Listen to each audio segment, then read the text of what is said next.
All right, guys, welcome back to the Kevin and Fred Show. And today I'm really excited for this episode, joined by Matt Wagner. He's the owner and founder of Radio and Television Experts, sometimes referred to as RATE. Works with so many great minds in the real estate space. Matt, how you doing today, man? Man, fabulous, Kevin. When I saw what you're doing, I wanted to be a part of it, and I'm just privileged that I can share the same mic with you and with so many of the great people you've been bringing on the podcast. Thank you. Awesome, man. Well, I'm glad to have this conversation because a lot of the folks I've had on the podcast are friends of yours, clients of yours, just people that you know as well throughout the industry. And you and I have kind of, I've known you through other people, and we've run into each other a few times. So I'm really glad to be able to sit down and just do this and pick your brain. Let's start here if we could.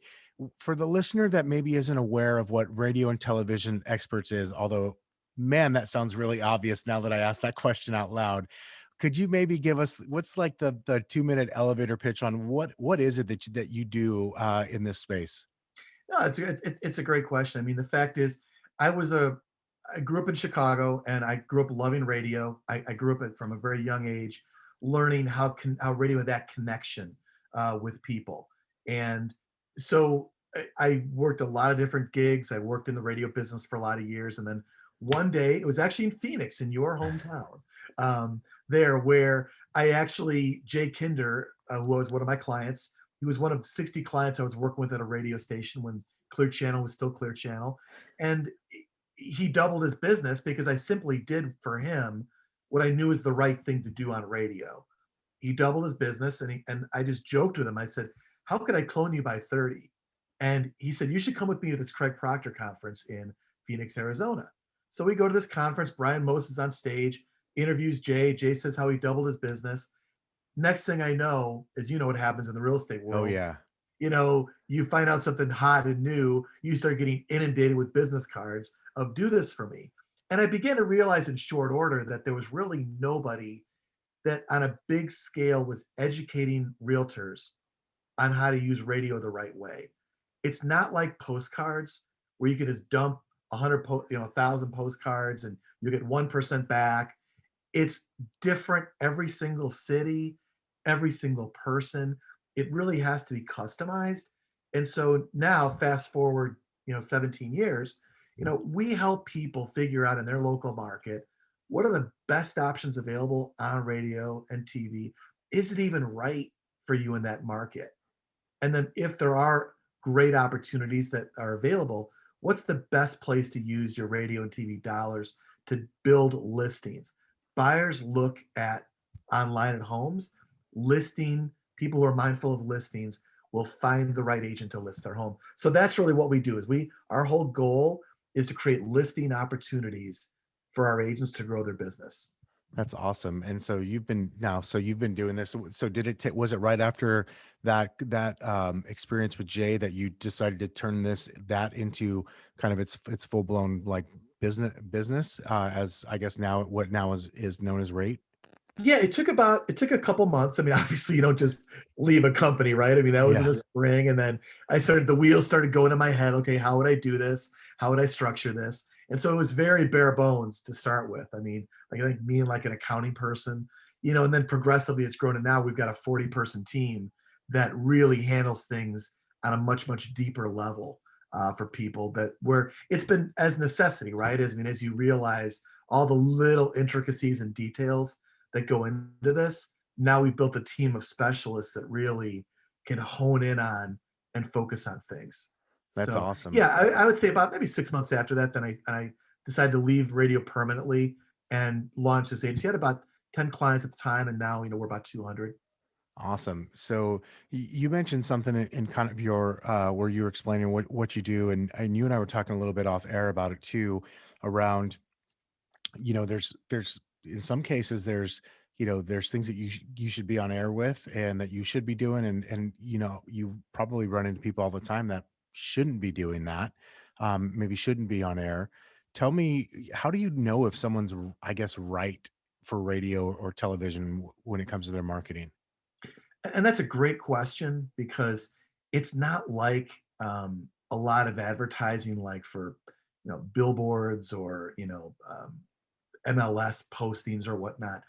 Radio is a really interesting animal. There's got to be several factors that come into play.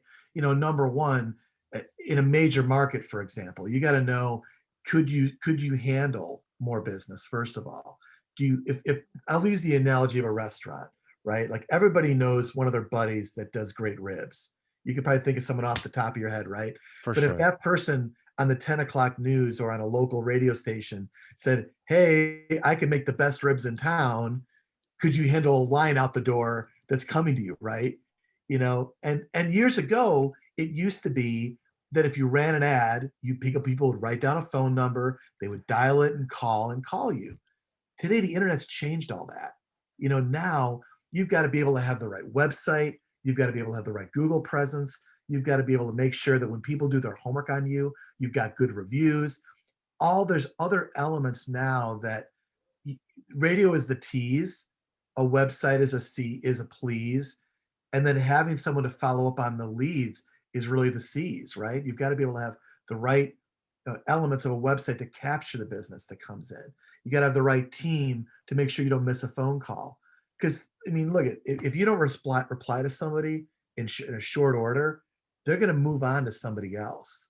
So you've got to have all those right elements in place. So back to the restaurant analogy, if you have a restaurant that you open up, but if the cook is waiting tables or the cook's got to be the host, I mean that almost sounds silly, but with real estate, most people operate as a solo operator. Yeah. If you've got to have a team in place to be able to handle the leads that come in, and that's one of the first and foremost things. Then that was 10 years ago. I would say that. Now you've also got to look at your own local landscape. Are you also competing against iBuyers? Are you competing against other agents on the air?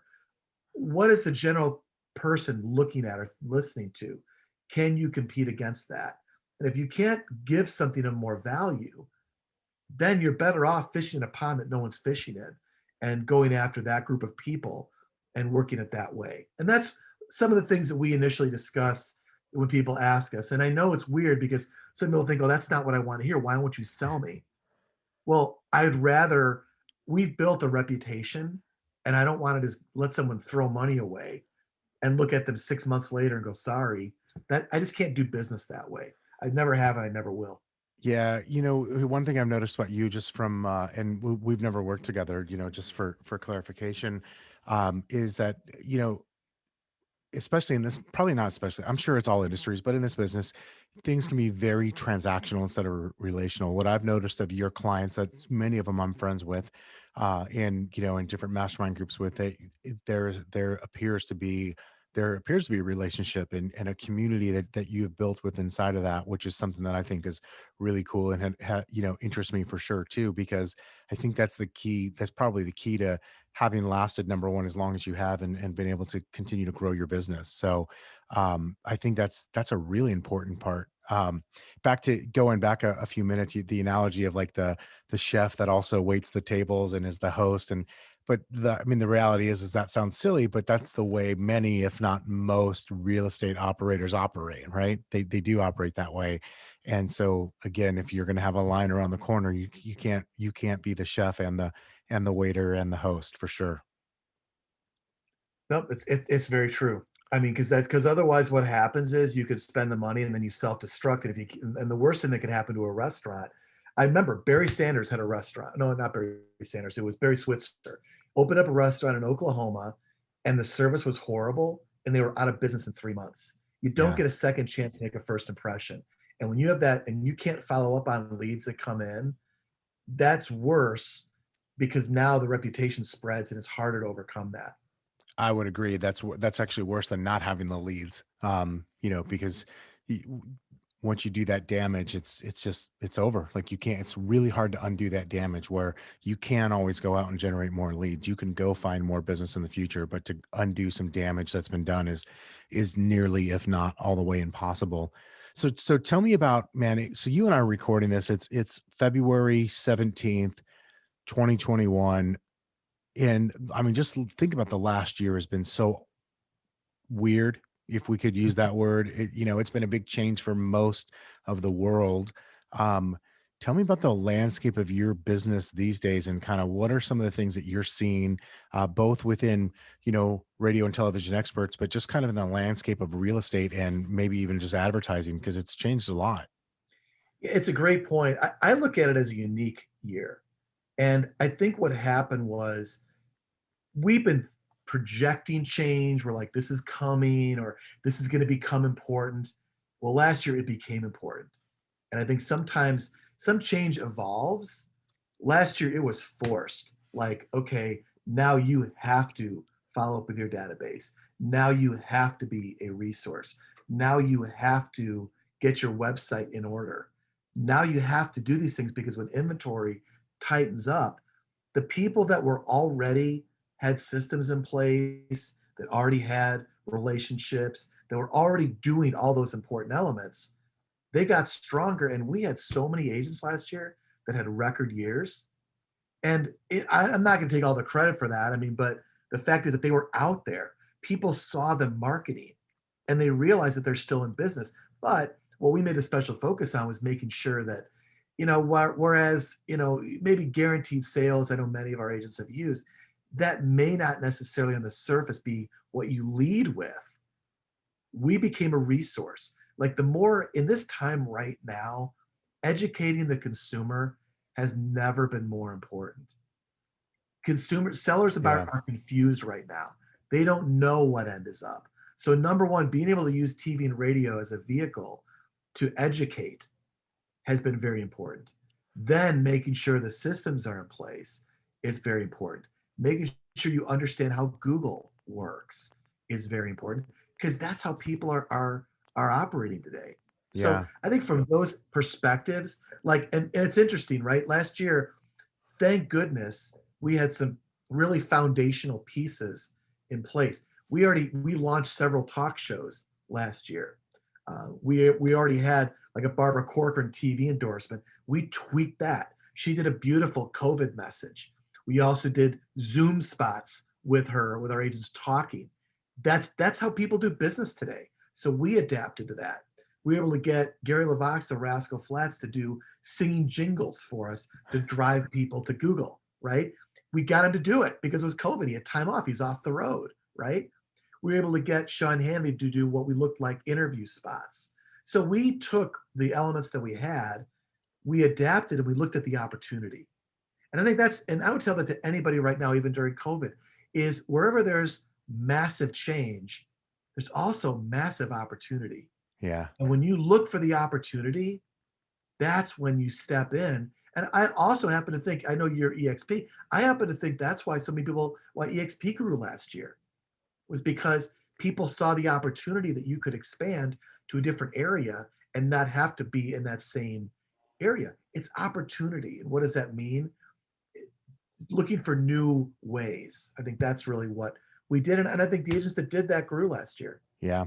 I don't know. I'm not sure if you know Dave Savage, who owns a company called Mortgage Coach, but he's a friend of mine. And we were talking and uh, he mentioned, how like the thing is, and this was only a few months into, I say only, but only a few months into the COVID lockdowns. And we were talking about the fact is that one of the good things that had already come out of it is there's this like probably decades worth of technology adoption by the consumers, by the people in the world out of necessity, like just flat out we've had to do it. You see grandparents and grandkids on Zooms with each other so they can stay connected. And that's obviously come through. You just mentioned EXP growing.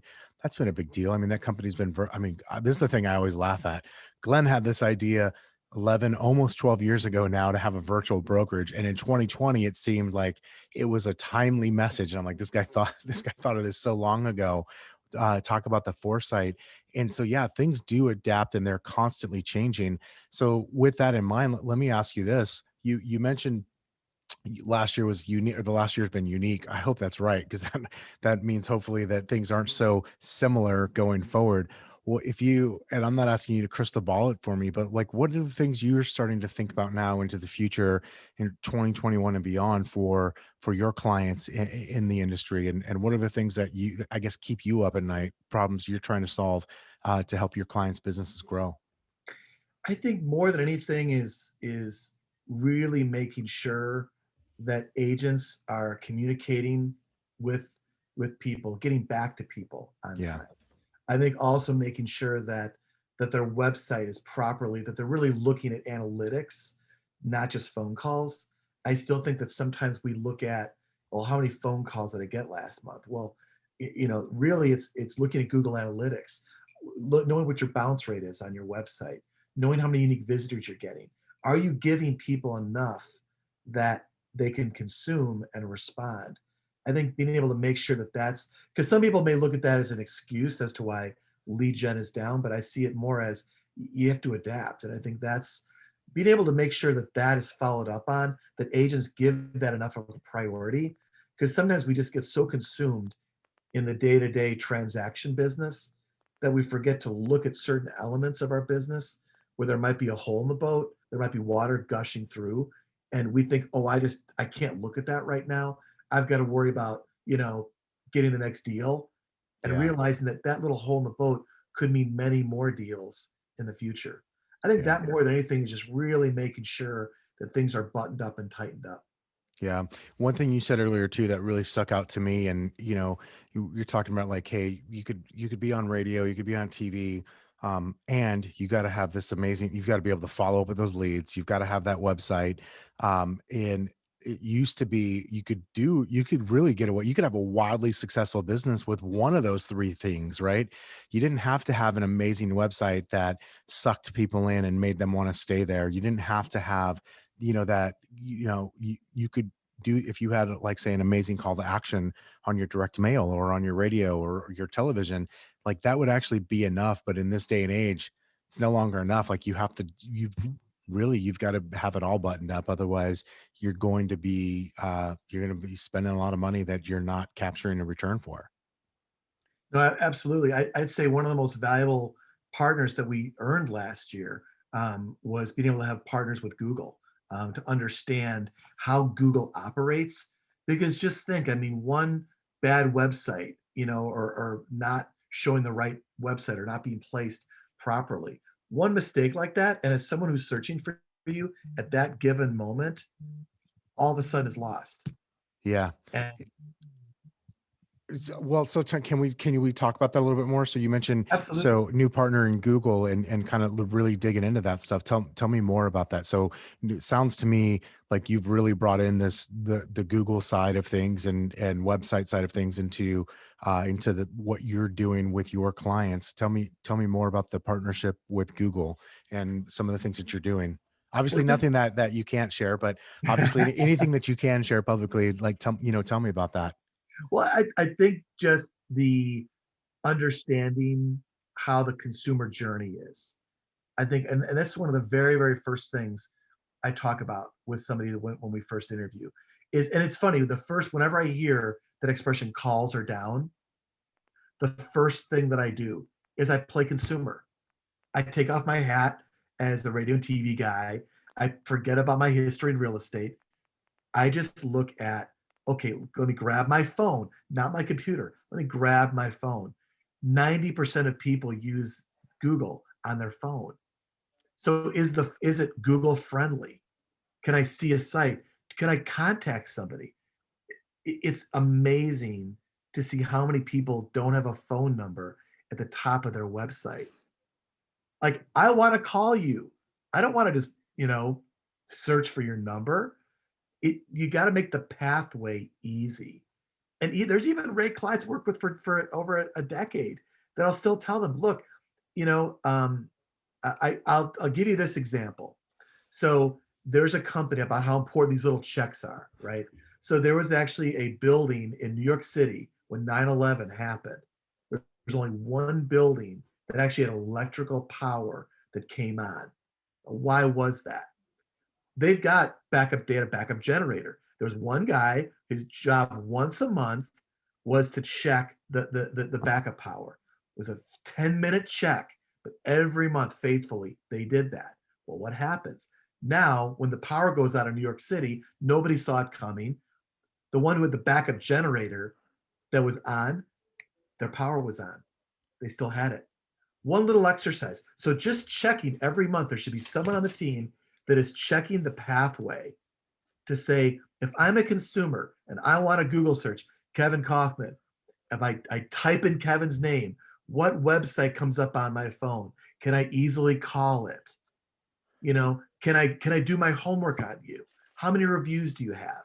If I'm doing my people are doing their homework now in other industries.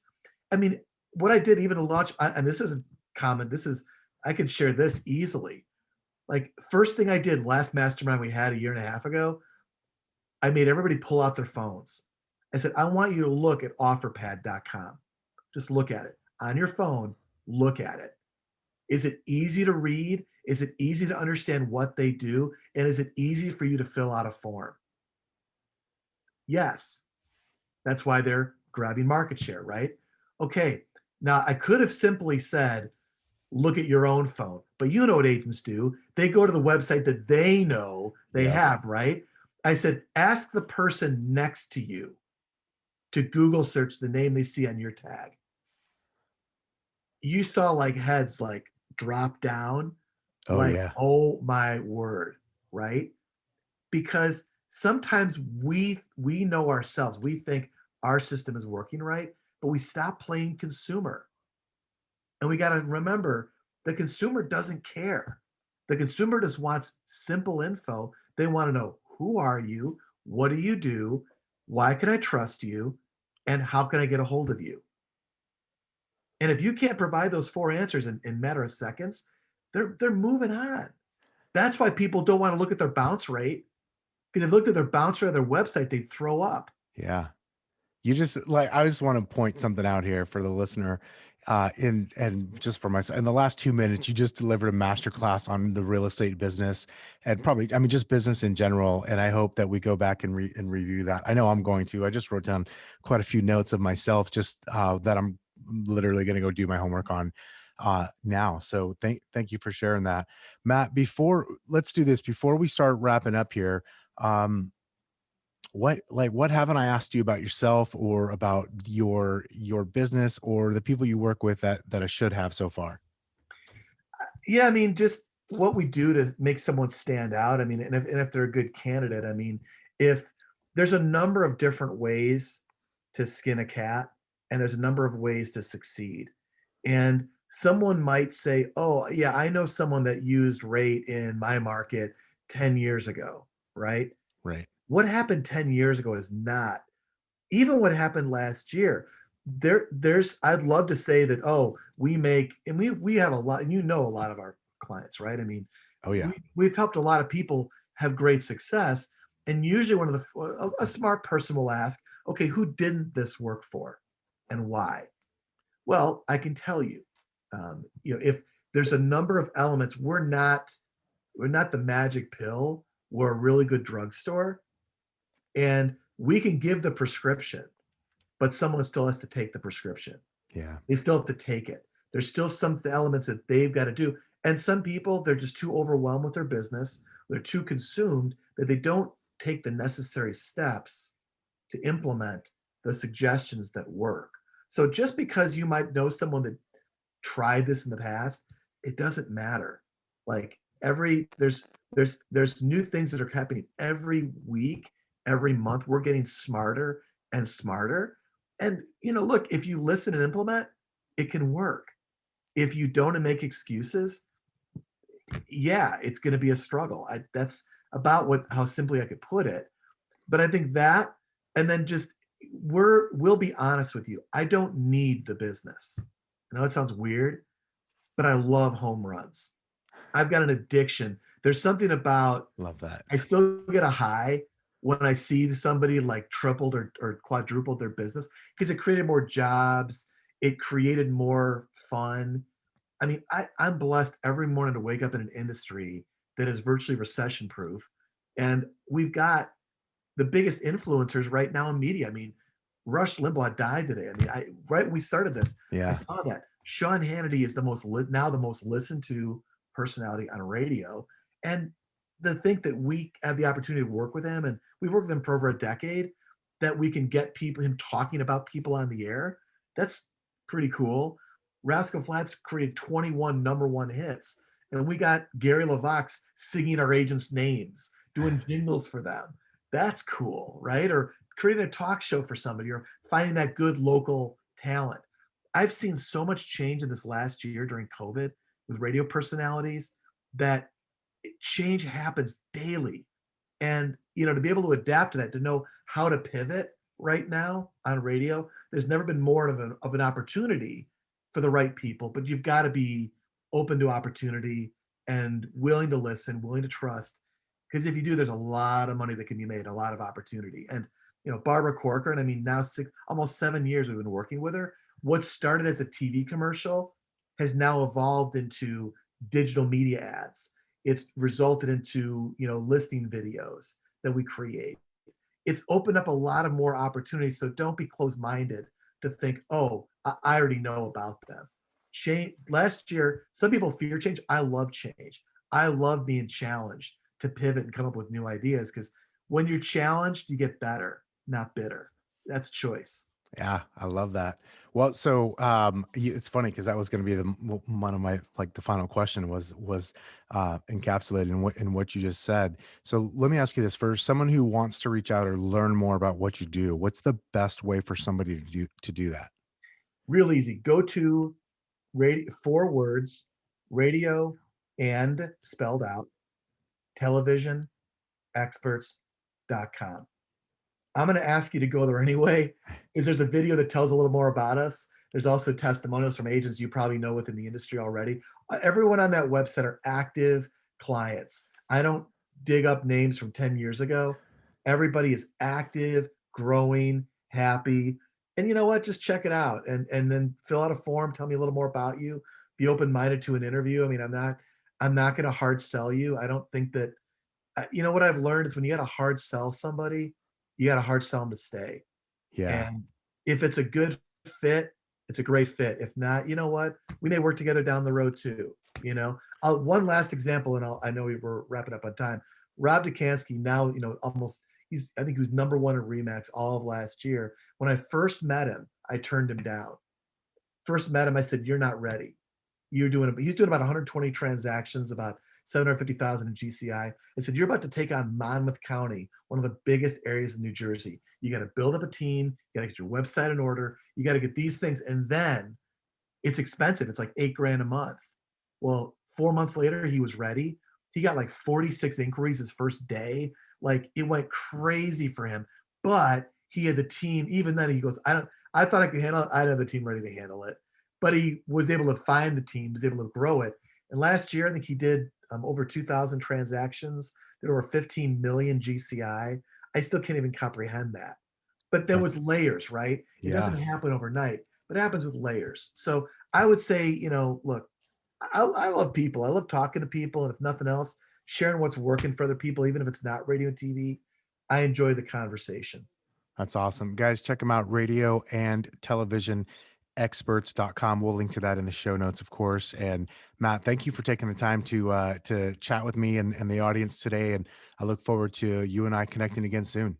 I love it, Kevin. Anytime, my friend. Keep giving back to the industry like you are. Absolutely Appreciate you. will do. And we'll talk soon. Everyone have a great day. We'll talk to you next week. Thanks.